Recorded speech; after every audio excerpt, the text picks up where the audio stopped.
pour moi, il faut qu'on se ressente sur le besoin initial. Lorsque le chasseur pénètre en territoire ennemi et qu'il détecte un chasseur ennemi, la première chose à faire, c'est qu'il puisse passer en mode combat de façon rapide et facile. Et pour ça, il faut qu'il ait une commande accessible. Donc pour moi, c'est celle-là.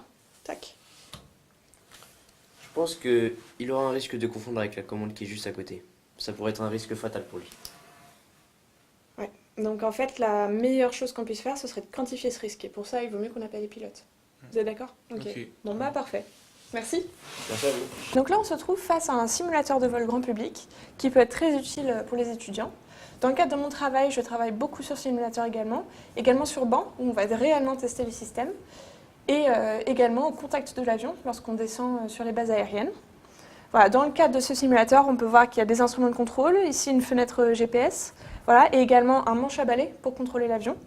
Dans le cadre de l'avion sur lequel je travaille, on n'a pas un seul manche à balai, mais deux manches. Un qui sert à contrôler l'attitude d'avion et l'autre qui sert à contrôler le moteur. Dans le cadre des avions de chasse, quelle que soit la position dans laquelle le pilote se retrouve et quel que soit le nombre de jets qu'il subit, il faut qu'il soit capable d'effectuer n'importe quelle commande sans bouger la position de ses mains.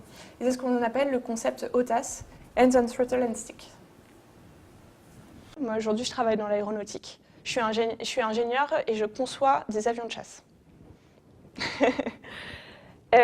Du coup, si vous avez des questions, allez-y, je suis là pour répondre à toutes vos questions. Combien d'années d'études avez-vous fait? Est-ce qu'il y a des perspectives d'évolution dans l'avenir? Oui, il y a beaucoup de perspectives.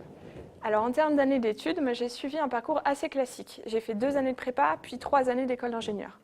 Mais il y a d'autres parcours qui sont possibles. C'est possible de faire un IUT, une formation par alternance, de passer par la fac, ou alors de faire des écoles d'ingénieurs, mais sans faire de prépa, ou en faisant une prépa intégrée. Il y a vraiment une multitude de parcours possibles.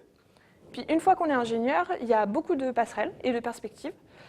Donc actuellement, moi je travaille à la conception, où vraiment on réfléchit au produit, on le conçoit. Mais je pourrais également partir à la production, ou à la maintenance, ou encore au support, au soutien auprès des clients.